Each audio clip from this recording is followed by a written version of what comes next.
Hey everybody, welcome to Down Home Backyard Gardening. Let's talk about the 7 spring crops that I love the most and their companion plants.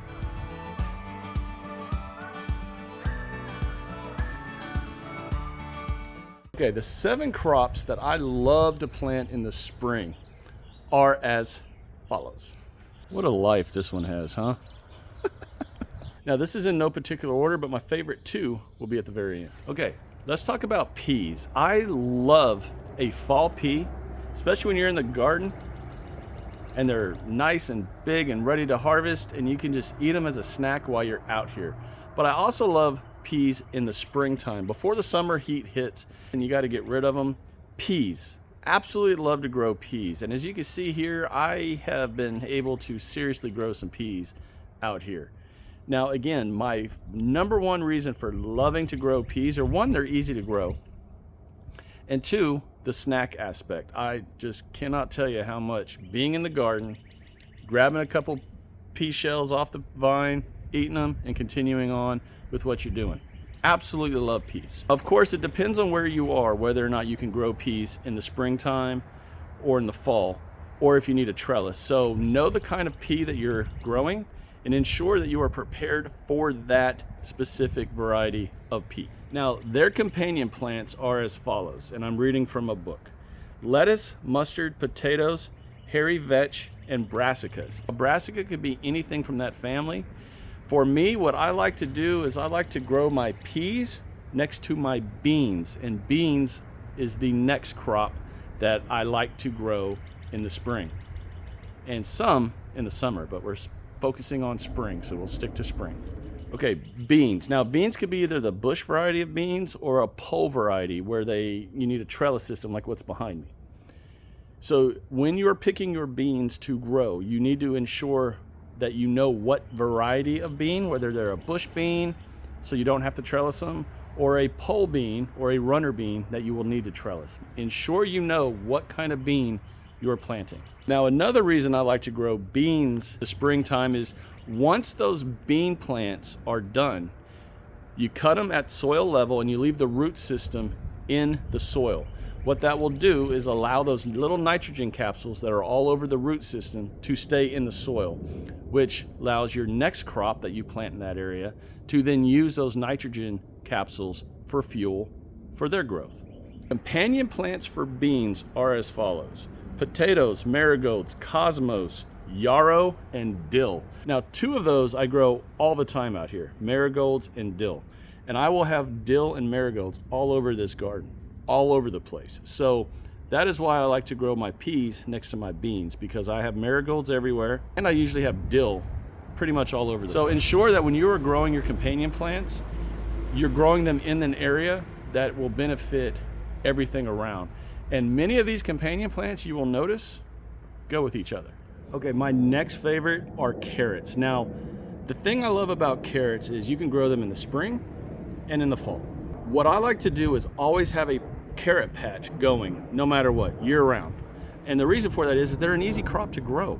The hardest thing about a carrot, honestly, is getting it to germinate. They usually take about 10 to 14 days to germinate. There's methods to keep the soil and the seed wet, not sopping wet like a swamp, but moist, wet. You can put a board over top of your carrot seeds and ensure that the carrot seeds are always wet, because they have to be wet. You cannot let them dry out. Or you can just do what I do. I sow the seeds and I keep the carrot patches wet at all times. You have to. Very, very important. But once they start to germinate, then you're off to the races and you're good to go. Now, keep one thing in mind. If you sow your carrot seeds like now in the springtime, then you're going to have summer carrots. You're going to be harvesting them in the summer. They will be a little bit of a tougher root, and they're not going to be as sweet. They'll still taste good, but they won't be as sweet. And the reason for that is if you grow your carrots, say in the fall through the winter, the cold weather actually will make the carrot root convert the starches in that root to sugars. So when you harvest your winter carrots in early spring, those carrots are almost always more sweet flavored. So keep that in mind whenever you're growing your carrots. But I love to grow carrots this time of year or even in the fall. Now, the companion plants for carrots are as follows: chives, thyme, cosmos, radish, and lettuce. I grow radishes all the time.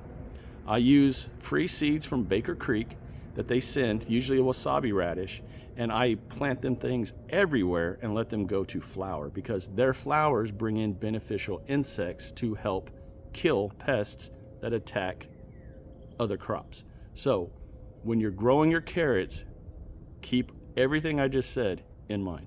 Okay, eggplants. I love to grow eggplants. And I think the reason for that is there is such a variety of eggplants out there that you can just have so much fun with this crop. You don't necessarily have to eat them. I give pretty much everything that I grow away anyway. But the fun thing about eggplants to me are the different colors and the different shapes that the eggplants come in. Plus, it just adds a different variety of vegetable and color to your garden. So eggplants. Now, eggplants usually take quite a while for me to grow. I usually sow them over winter, so I've got a lot of them growing actually right now, ready to go in the garden. And they usually take a few months to really start to get size on them and start producing flowers and then their fruits. But eggplants are fun. You just have to be patient, for sure. The companion plants for eggplants are as follows: crimson clover, carrots, sweet alyssum, and radishes.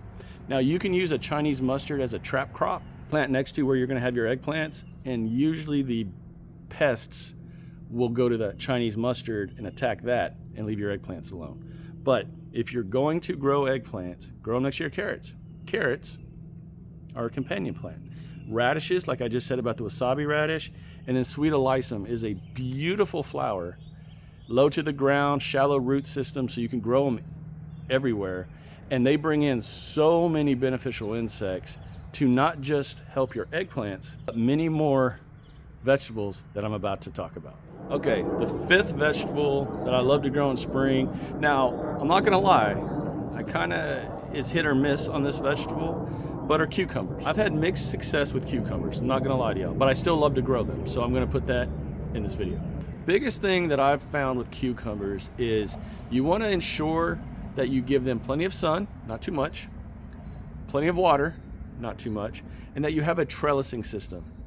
I have had the most success with the cucumbers when I've had them trellising up something. So if you don't already have a trellis system in place, I highly suggest you get one, or you create one and grow them next to that trellis. Biggest thing for trellising them is it helps keep disease off of the vines. If you let them sprawl out on the ground, then you're just inviting disease and things of that nature. If you keep them up, trellised up high, then the wind is blowing and it's, for the most part, going to keep a lot of the ground type powdery mildews and things of that nature away from the vine. And that's super important for the development of your cucumbers. Plus, when they start to grow, pick them.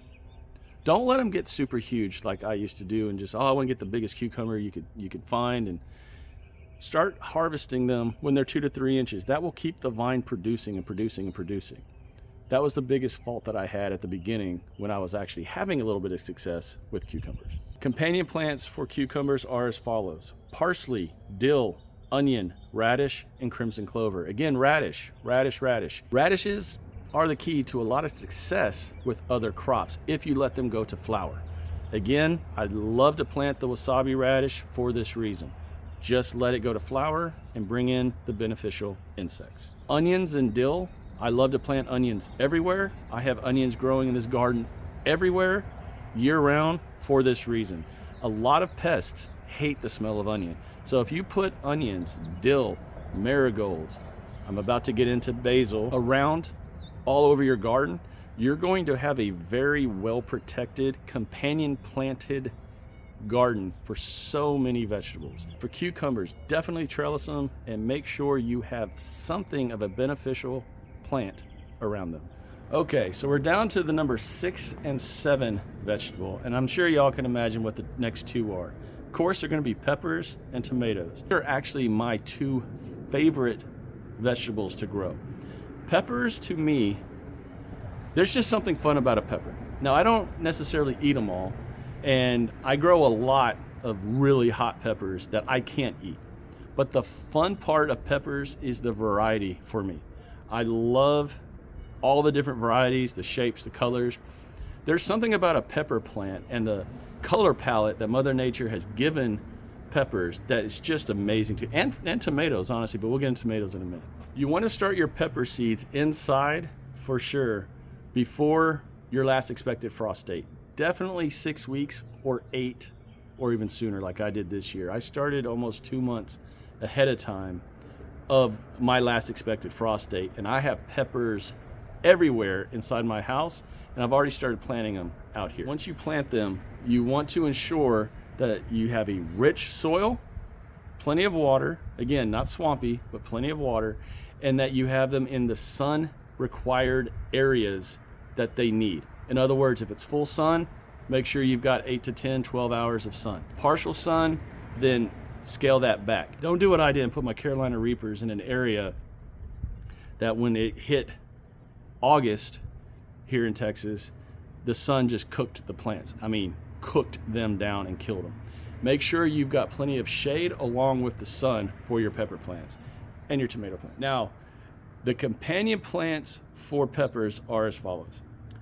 Umber flowers, so carrot flowers. Plants that have huge umbrella type flowers that bring in so many different beneficial insects. Sunflowers, oregano, thyme, and spearmint. Now, I'm going to be 1,000% honest. Do not put any kind of mint in your ground, in your garden.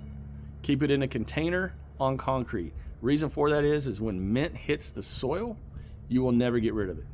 It becomes a weed, basically, and a very progressive weed. So be very careful planting any kind of mint in your ground.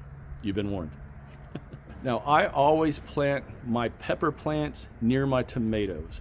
And the reason for that is because I love to have a huge plethora of companion plants everywhere that bring in so many beneficial insects. Beneficial insects will actually cross over between plants and help all the different plants. So this year I'm going to plant a lot of thyme around my pepper plants.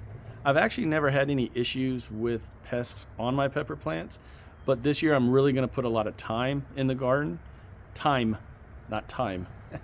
To ensure that my pepper plants, because I'm going to have so many of them, are totally protected and ready to really produce a lot of peppers this year. Okay, y'all, my number one favorite vegetable to grow is, of course, tomatoes, the rock star of the garden. Again, just like the pepper plants, tomatoes have such a variety of colors, shapes, sizes, everything that goes with a tomato. It's just fun to me to grow many different types and see what will grow and what won't grow, and then learn from it and move on. But before you start planting and planning out your tomato game, ensure you know the difference between an indeterminate tomato and a determinate tomato. That is incredibly important. You do not want to build a trellis like this for a bunch of determinate tomatoes that only get 3 foot tall. This trellis are for indeterminates. In other words, vines that will just grow and grow and grow. There is no determined length for those plants. When you're getting your tomato seeds and you're starting to get all excited and you're planting and you're getting giddy about planting your garden, ensure you know what type of tomato plant you are getting. Incredibly important. Now, once you get your tomato plants outside in the garden, they start to grow, and you have them in pots for like a bush type tomato plant, like cherry tomatoes, or you've got an indeterminate trellis system like this. You want a strong companion plant game for your tomatoes. I cannot stress this one enough. A tomato, if you go to Lowe's or Home Depot or your big box stores or your nurseries and you get around a bunch of tomato plants, you can smell that tomato plant. I mean, you can smell a tomato plant. Imagine how weak our system of smell is compared to, say, a pest that hunts by smell. Talking about is the hawk moth. This moth is the one that lays the eggs for the tomato hornworm.